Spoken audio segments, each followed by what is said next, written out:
1857 کی جنگ آزادی میں سرفروشانہ کردار ادا کرنے والے اخباروں میں سب سے نمایاں اور جعلی نام دہلی اردو اخبار کا ہے، جسے مولانا محمد حسین آزاد کے والد مولوی محمد باقر نے جاری کیا تھا۔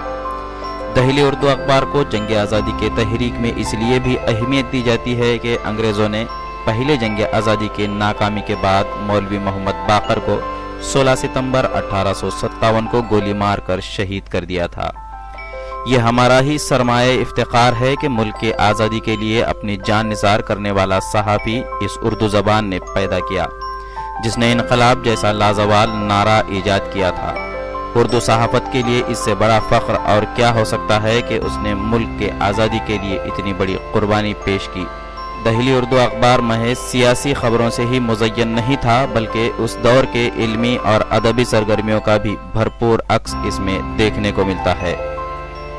بیورو رپورٹ، انڈیا سمے۔